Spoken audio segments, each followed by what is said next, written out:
میرا آج کا جو موضوع ہے وہ ہے عظمت والدین مصطفیٰ صلی اللہ علیہ وآلہ وسلم کہ حضور کے والدین کا مقام، مرتبہ، شان اور عظمت کیا ہے۔ بچے کا نطفہ جب باپ کی پیٹھ میں ہوتا ہے تو وہ باپ کے اخلاق، صفات، کردار کو قبول کرتا ہے، یعنی کہ جو اخلاق باپ کے ہوتے ہیں وہی اخلاق بچے کے ہوتے ہیں، جو صفات باپ کی ہوتی ہیں وہی صفات بچے کی ہوتی ہیں۔ جب وہ نطفہ ماں کے رحم میں آتا ہے پھر وہ ماں کے اخلاق، صفات، کردار کو قبول کرتا ہے۔ جیسے ماں اخلاق والی ہوتی ہے ویسے اخلاق بیٹے کے ہوتے ہیں۔ تو اگر ماں اچھی ہو، باپ اچھا ہو تو اکثر بیشتر بچہ، بیٹا اچھا پیدا ہوتا ہے۔ تو سوچئے کہ وہ امام الانبیاء جو تاجدار مدینہ ہے، سرور قلب و سینہ ہے، جو تمام نبیوں کے سردار ہیں، جو ختم نبوت کا تاج پہن کر تشریف لائے ہیں، جن کی اخلاق کریمہ سے کسی کا کوئی جوڑ ہو ہی نہیں سکتا، جو سب سے بلند و بالا ہے، تو سوچئے ان کے والدین کا مقام و مرتبہ کیا ہوگا۔ کہ ان کے والدین کا مقام و مرتبہ کیا ہوگا۔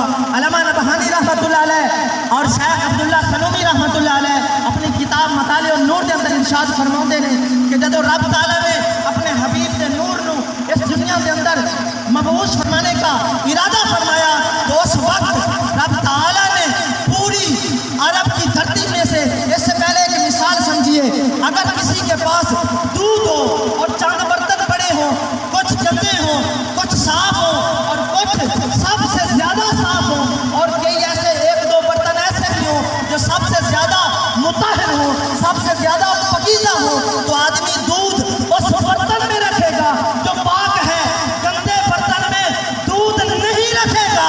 جب باری آئی آمنہ کے لال کی اس دنیا میں مبعوث ہونے کی، تاجدار مدینہ کی، تو اس وقت دنیا اہل عرب بتوں کے سامنے جھک رہے تھے، بتوں کو سجدہ کر رہے تھے، بیٹیوں کو زندہ دردور کر رہے تھے۔ ارے کوئی ایسا گناہ نہیں تھا جو وہ نہیں کرتے تھے، لیکن ایک گھرانہ ایسا بھی تھا جو ایسے دور میں سب سے زیادہ پاکیزہ تھا، دین ابراہیمی پر تھا۔ تو رب تعالیٰ نے جب اپنے حبیب کو بھیجنے کا ارادہ فرمایا تو ابدی سعادتوں کا تاج حضرت عبداللہ اور سیدہ آمنہ کے سر پر سجا کر مسلمانوں کو یہ پیغام دے دیا کہ میرے مصطفیٰ کے، میرے حبیب کے والدین اس دور میں، جس دور میں تمام کفار کا دور دورہ تھا، اس وقت میں سب سے بلند و بالا میرے حبیب کے والدین ہیں۔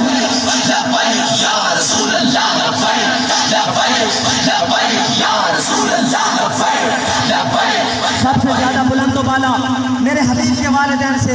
آئیے دوستوں میں آپ کو والدین، حافظ کے والدین کی شان بتاتا ہوں۔ علماء فرماتے ہیں، حضور علیہ السلام نے ارشاد فرمایا کہ جب قیامت کا دن ہوگا تو اس وقت رب تعالیٰ حافظ کے والدین کے سر پر ایسا تاج سجائے گا، ضوء اظہر من ضوء الشمس، جس کی روشنی سے سورج کی روشنی ماند پڑ جائے گی، سورج کی روشنی کم ہو جائے گی۔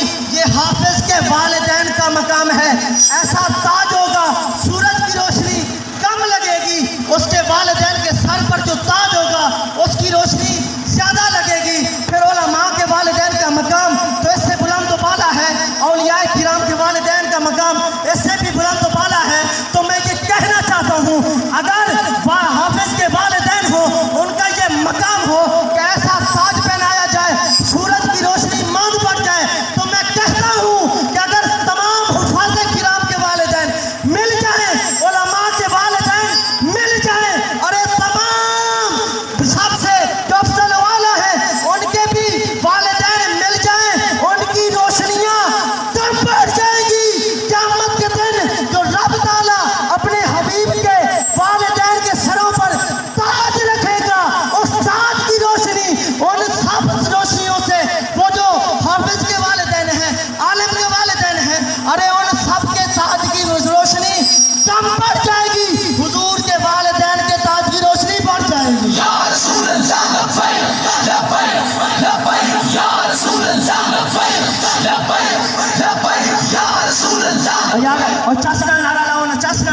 کہیں نعرہ لگ رہا ہے، نعرہ نہ ہونے کوئی پتہ چلے تو پتہ چلے صابر کرتے یا رسول اللہ لبیک لبیک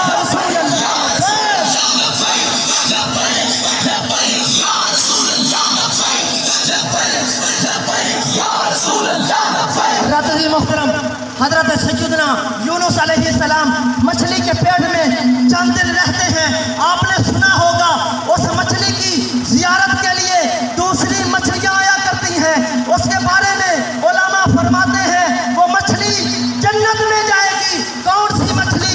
جس کے پیٹ میں حضرت سیدنا یونس علیہ السلام رہے، جو حضور کے مقتدی ہیں، حضور ان کے امام ہیں. ارے مقتدی کی یہ شان ہے، جس مچھلی کے پیٹ میں مقتدی رہتا ہے اس کی عظمت اتنی بڑھ جاتی ہے، مچھلیاں زیارت کے لیے آتی ہیں. تو میں کہتا ہوں جس پیٹ میں اسوالیہ دو جہاں مقصود کائنات تماتاج دار مدینہ جس پیٹ میں رہے، جس پشت میں رہے، ارے وہ سب سے بلند و بالا ہے. اور پھر ادھر تو مچھلیاں آتی تھی، ادھر کبھی حضرت آدم آتے ہیں، کبھی حضرت موسیٰ آتے ہیں، کبھی حضرت عیسیٰ آتے ہیں، کبھی حضرت مریم آتی ہے، کبھی حضرت حوا آتی ہے. کہتی کیا ہے؟ اے آمینہ، اے عبداللہ، تمہیں مبارک ہو، تمہاری گودی میں نبیوں کا سردار آ گیا. یا رسول اللہ لبیک لبیک لبیک یا رسول اللہ لبیک لبیک لبیک یا رسول اللہ لبیک. اور تمہاری گودی میں نبیوں کا سردار آ گیا. آخری بات کر کے اجازت چاہوں گا. علماء فرماتے ہیں ما ضم هذه الشریفۃ فإنه افضل مطلقا حتى من الکعبۃ والعرش والکرسی. علماء فرماتے ہیں کہ جو زمین کا ذرہ، مٹی کا ذرہ حضور کے